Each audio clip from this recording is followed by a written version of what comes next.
अस्सलाम वालेकुम। चैनल को सब्सक्राइब कीजिए और घंटी के निशान को दबा दीजिए ताकि नेक्स्ट वीडियो का नोटिफिकेशन आपको बआसानी मिलता रहे।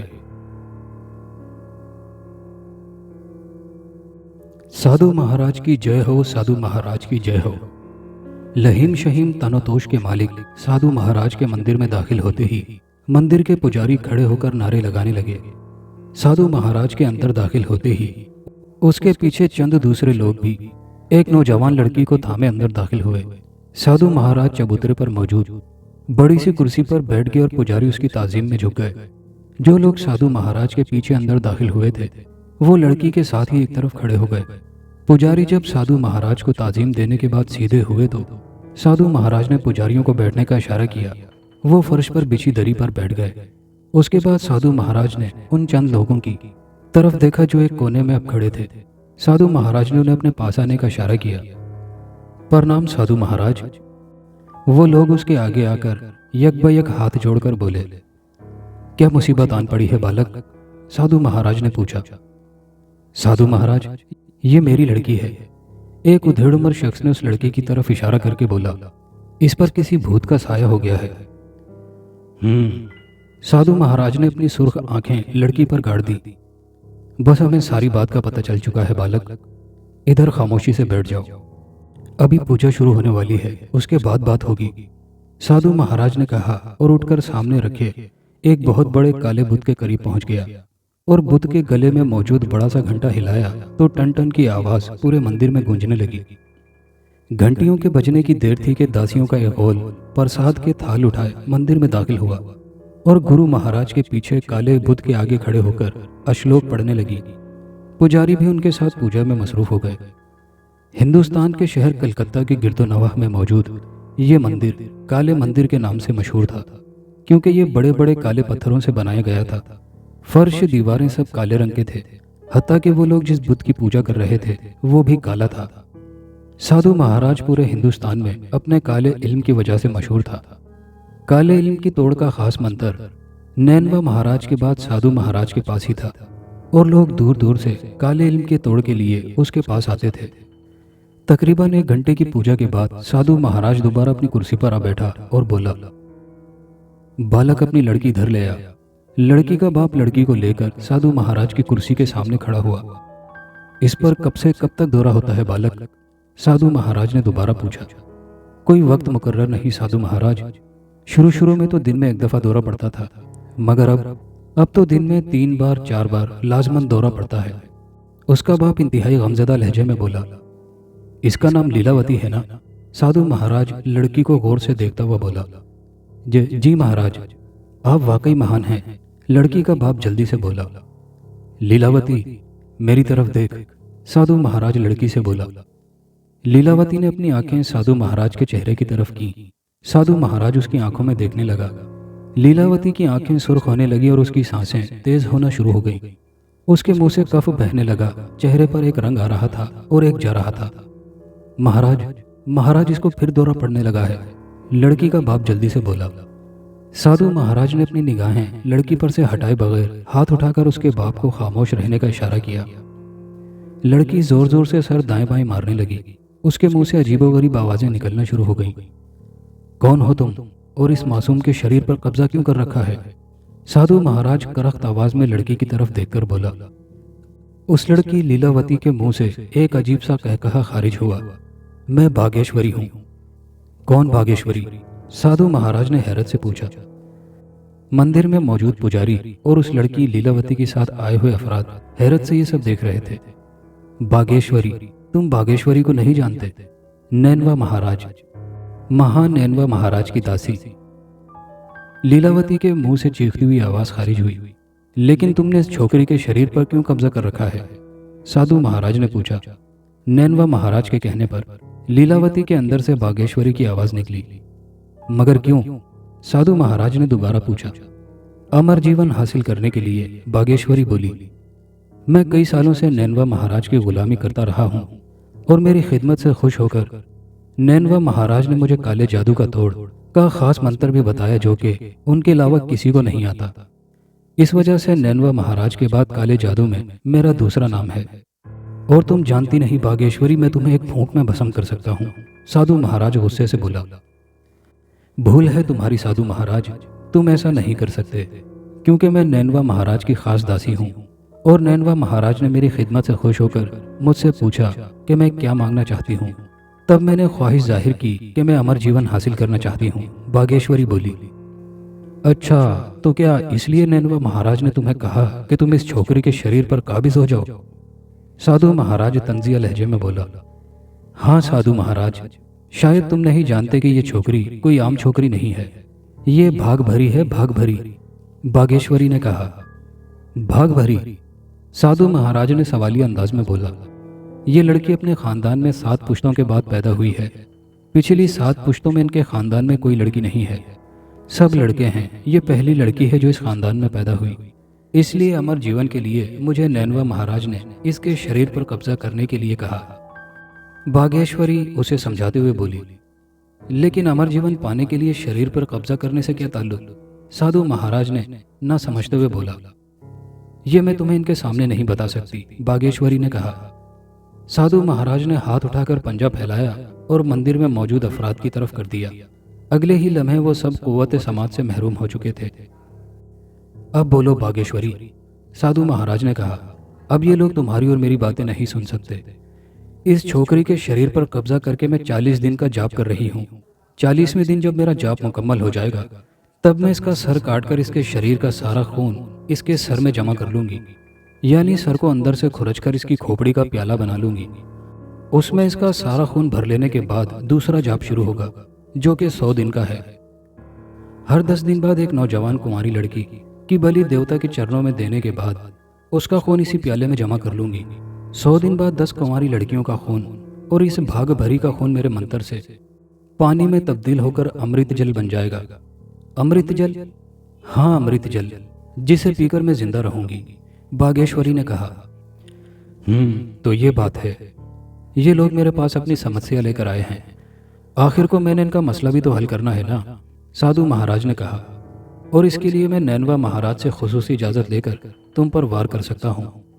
और तुम शायद ये तो जानती होगी कि साधु महाराज का वार खाली नहीं जाता। ठीक है, जो तुम कर सकते हो कर देखो।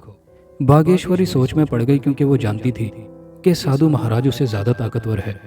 मगर एक शर्त पर मैं तुम्हें छोड़ भी सकता हूँ, साधु महाराज ने कहा। कैसी शर्त? बागेश्वरी जल्दी से बोली। अगर आधा अमृत जल तुम मुझे देने का वादा करो तो मैं तुम्हें छोड़ दूंगा, साधु महाराज कारोबारी अंदाज में बोला।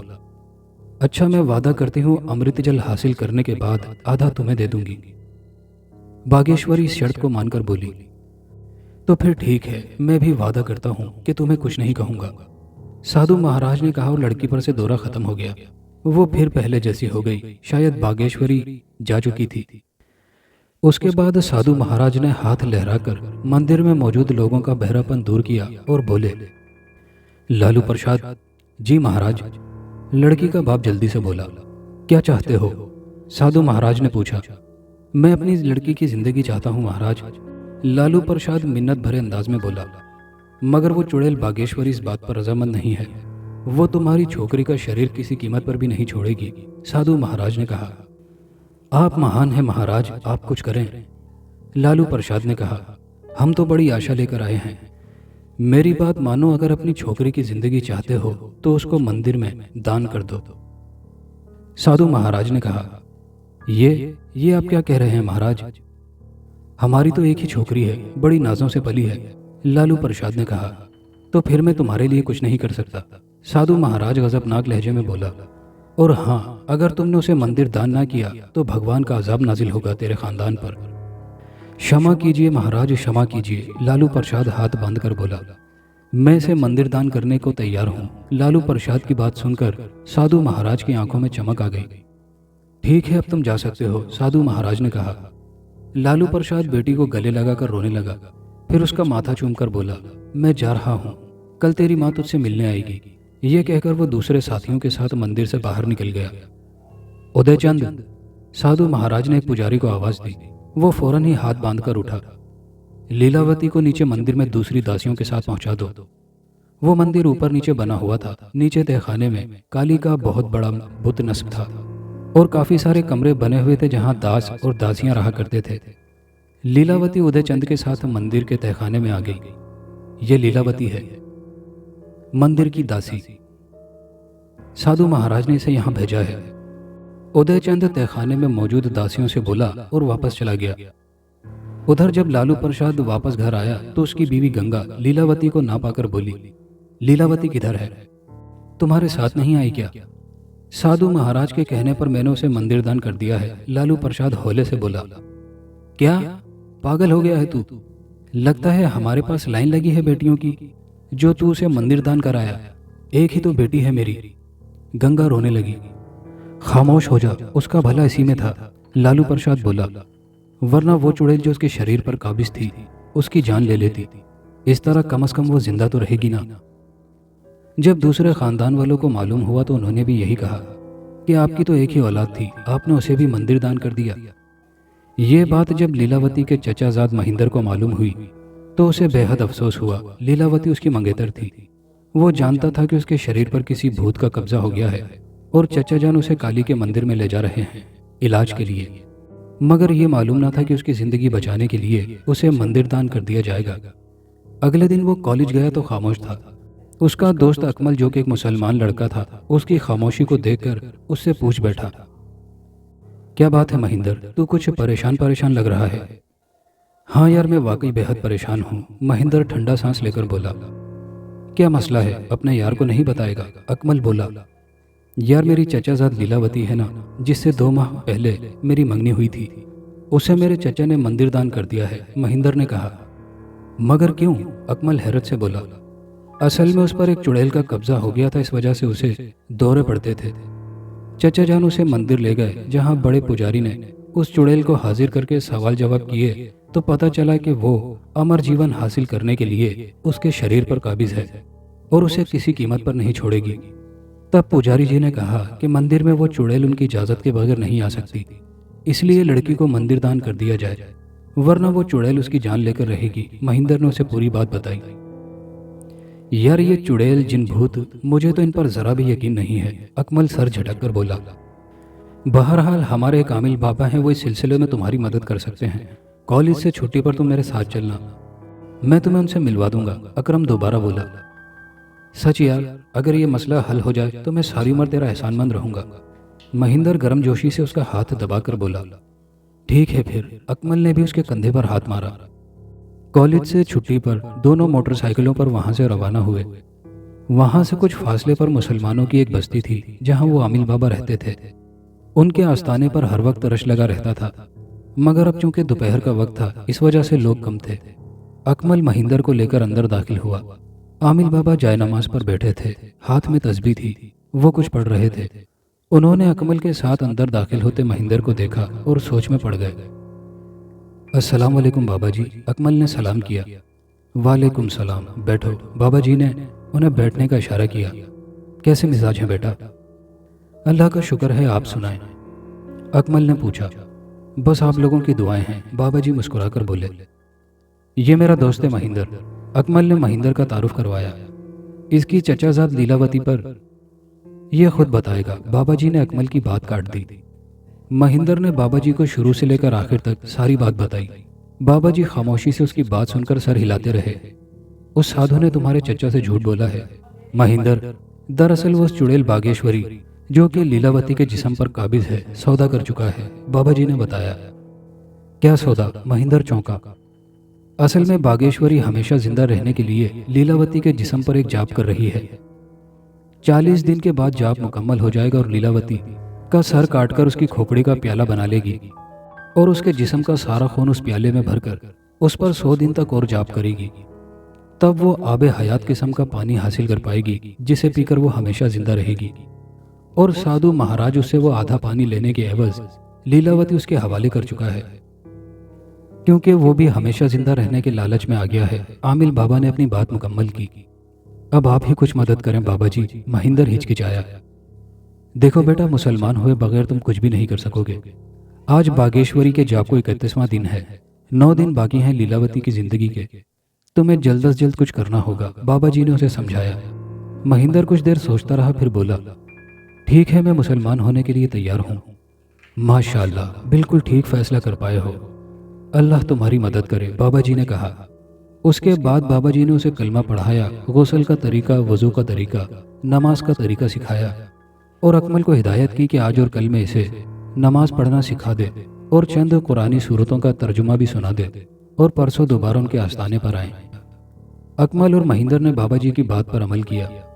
2 दिन अकमल ने इस्लाम की बातें और नमाज पढ़ने का तरीका सिखाया और तीसरे दिन वो दोबारा आमिल बाबा के आस्थाने पर हाजिर हो गए। मैं तुम्हें चंद कुरानी आयत बता रहा हूँ, उन्हें अच्छी तरह ज़हन नशीन कर लो। जैसे ही वो काली ताकतें तुम पर हमला करें या मुकाबले पर आएं, तो तुमने ये आयत उन पर पढ़कर फूंक देनी है। बस आगे सारा काम मेरे अल्लाह ने करना है। आमिल बाबा ने उसे चंद आयत जुबानी याद करवाई। उसके बाद उसे एक छोटी सी पीतल की तख्ती दी जिस पर कुरानी आयत दर्ज थी। उसमें एक डोरी पड़ी हुई थी। ये तख्ती तुमने लीलावती के गले में मौका मिलते ही पहना देनी है। इसके बाद उस पर कोई जिन भूत कब्जा नहीं कर पाएगा। वो काली ताकतें तुम्हें आसानी से लीलावती के करीब नहीं पहुंचने देंगी, मगर तुम उन शैतानों को रोशनी के इस कलाम से फना करोगे जो तुम्हें मैंने याद कराया है। आमिल बाबा ने कहा और उसके बाद एक तेजधार खंजर निकालकर महिंदर, जिसका इस्लामी नाम उन्होंने अरसलान रखा था, के हवाले कर दिया और बोले, अरसलान बेटे, ये खंजर अपने पास रख लो। इस पर कुरानी आयत कंदा हैं। जैसे ही कोई शैतान तुम्हारे पास आए उसके जिस्म में घोंप देना, इंशाल्लाह वो फना हो जाएगा। आमिल बाबा ने कहा, जी बाबा जी, जैसे आपका हुक्म। अरसलान ने कहा, तुम यहाँ से सीधा काली के उस मंदिर में जाओगे। रास्ते में भी तुम्हें कई मुश्किलात पेश आ सकती हैं, मगर हमारे बताए हुए तरीके पर अमल करोगे तो सबसे निजात पाओगे। लीलावती अभी तक उसी मंदिर में है। जाओ, फौरन रवाना हो जाओ, अल्लाह तुम्हारा निगहबान। बाबा जी ने हाथ उठाकर उसे दुआ दी और अरसलान अकमल के साथ वहां से निकल आया। उसने अकमल को अपने घर जाने की हिदायत की और खुद मोटरसाइकिल पर सवार होकर मंदिर की तरफ रवाना हो गया। साधु महाराज उस वक्त काली के बुत के सामने बैठा पूजा कर रहा था। उसकी आंखें बंद थीं और वो मुंह ही मुंह में कुछ बुड़बुड़ा रहा था कि अचानक एक करीह चीख बुलंद हुई। साधु महाराज चौंका और उसने आंखें खोल दी। एक बहुत बड़ी चिमगादड़ उसके सामने फर्श पर मौजूद थी। क्या बात है? साधु महाराज ने करख्त लहजे में पूछा। महाराज, एक मुसलमान लड़का इस मंदिर की तरफ आ रहा है। वो नुकसान पहुंचाना चाहता है मंदिर को और पुजारियों को। चिमगादड़ के मुंह से इंसानी आवाज खारिज हुई। मगर क्यों? साधु महाराज ने हैरत से पूछा। महाराज, वो लीलावती का चचाजाद है और लीलावती को यहाँ से आजाद करवाने आया है। चिमगादड़ ने कहा, मगर लीलावती का धर्म तो हिंदू है, उसका चचाजाद कैसे मुसलमान हो सकता है? साधु महाराज ने कहा, महाराज, वो नया नया मुसलमान हुआ है। चिमगादड़ ने कहा, ठीक है, तुम जाओ। साधु महाराज ने चिमगादड़ को हुक्म दिया और वो उसी वक्त वहां से गायब हो गई। उसके बाद साधु महाराज काली के बुत के आगे रखी मिट्टी की हांडी में कुछ पढ़ पढ़कर फूंके मारने लगा। फौरन ही मिट्टी की हांडी से धुआं निकलने लगा और उस धुएं में से एक खौफनाक तस्वीर बन गई जो किसी बेहद बूढ़े भूत की शक्ल दिखाई दे रही थी।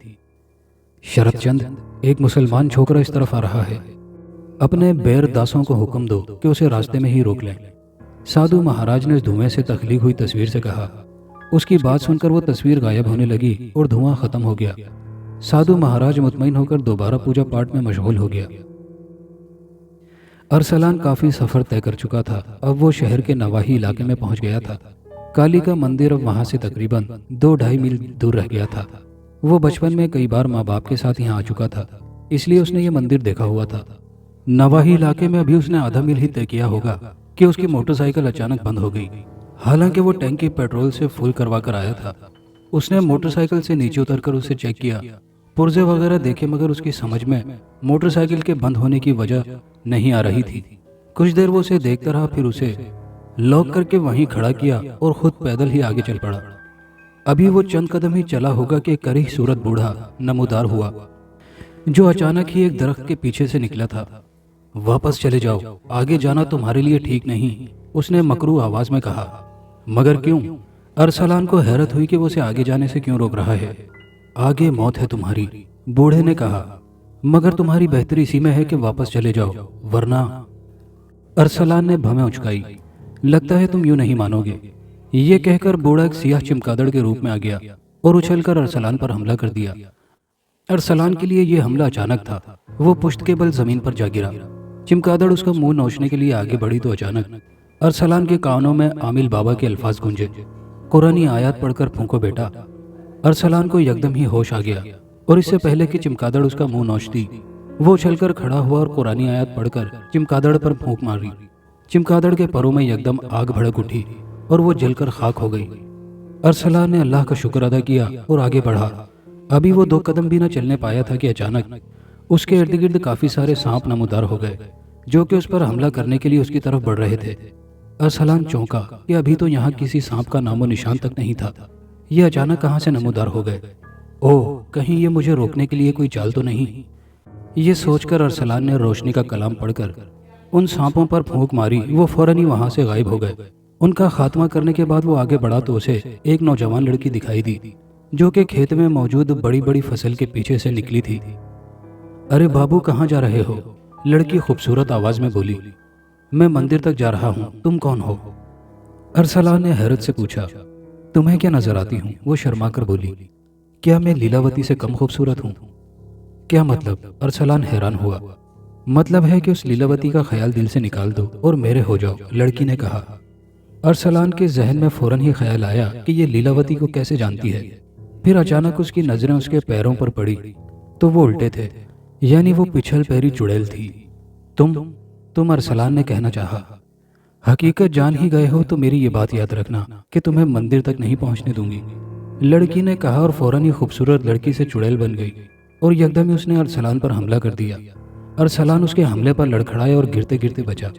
जल्दी से उसने आयत पढ़नी शुरू कर दी। चुड़ैल चीखने लगी। अरसलान ने उस पर फूंक मारी तो वो सर पर पांव रखकर वहां से भागी और नजरों से ओझल हो गई। अरसलान ने खुदा का शुक्र अदा किया और आगे रवाना हुआ। अचानक ही उसके आगे एक नहर नमूदार हो गई।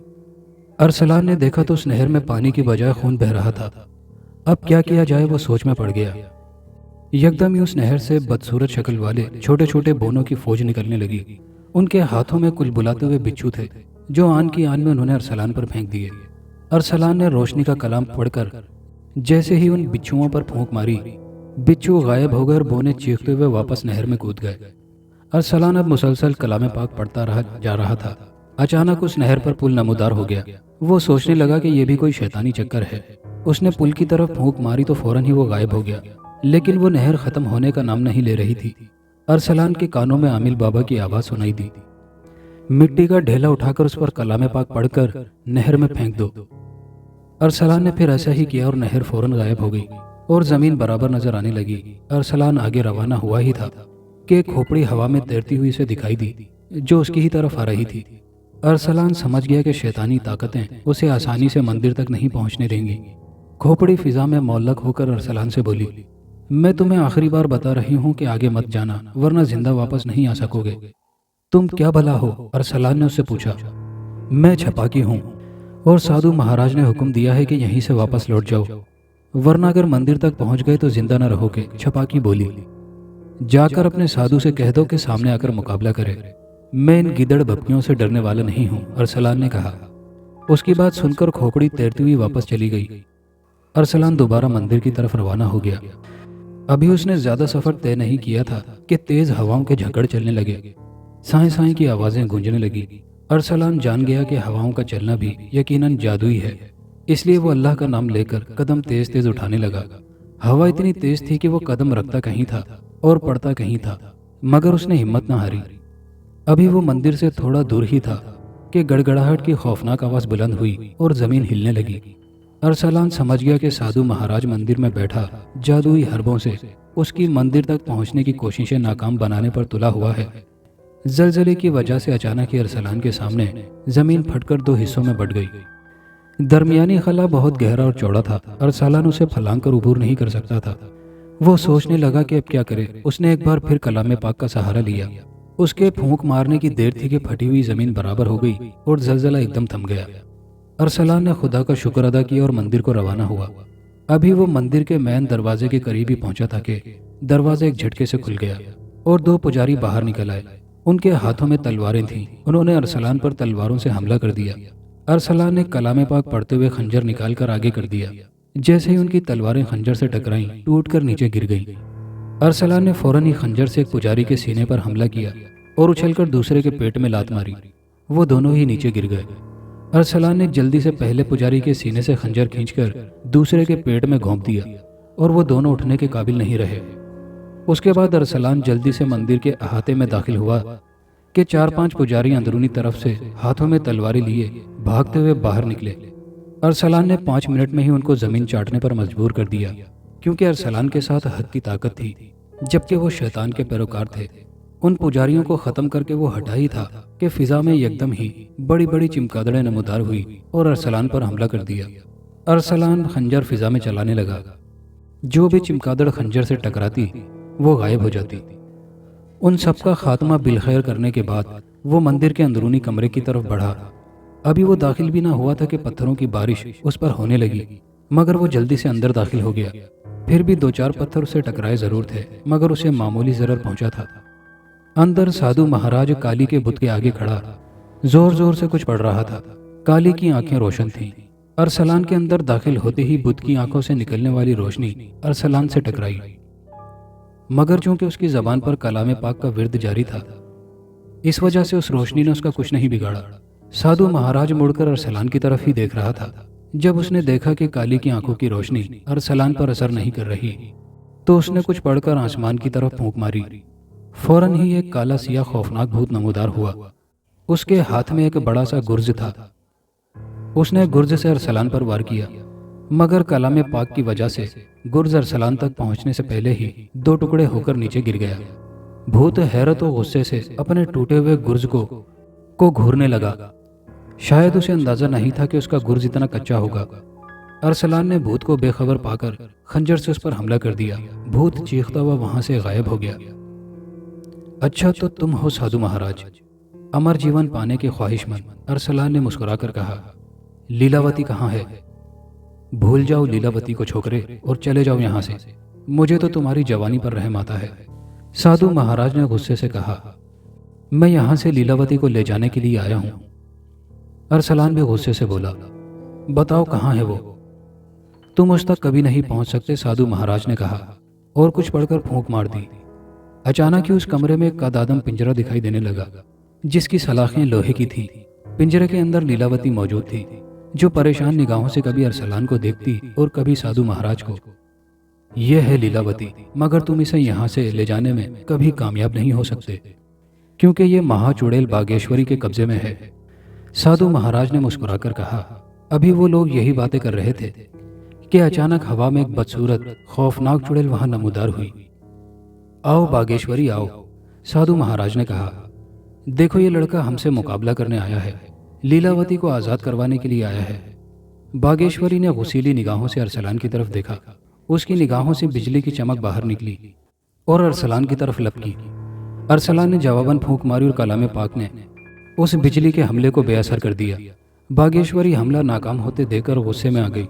अब उसकी तरफ से तीरों की बौछारें निकलकर अरसलान की तरफ बढ़ी, मगर कलाम पाक के असर ने उन तीरों को मिट्टी बना दिया। दूसरा हमला नाकाम होते देखकर बागेश्वरी जरा घबराई और साधु महाराज की तरफ देखा। उसके चेहरे पर भी परेशानी के आसार थे। साधु महाराज ने जल्दी से मुंह ही मुंह में कुछ पढ़ना शुरू किया। अरसलान समझ गया कि वो भागने के चक्कर में है। अरसलान ने खंजर बागेश्वरी की तरफ फेंका, जो सीधा उसके सीने में जा लगा। वो नीचे गिरकर तड़पने लगी, मगर उसका अंजाम देखने के लिए अरसलान रुका नहीं। उसने तेजी से काली के बुत के हाथ में पकड़ा त्रिशूल खींचा और साधु महाराज पर हमला कर दिया। साधु महाराज तेजी से मंत्र पढ़ने में मशरूफ था। त्रिशूल उसके पेट में घुप गया और वो डकराता हुआ काली के बुत से जा टकराया। अरसलान ने त्रिशूल खींचकर दोबारा उसके पेट में घोंप दिया। वो चीखता हुआ काली के बुत के ऊपर जा गिरा। पत्थर का बुत नीचे गिरते ही पाश पाश हो गया और अरसलान लीलावती को लेकर वहां से रवाना हुआ। तो वो अपनी कामयाबी पर बेहद खुश था।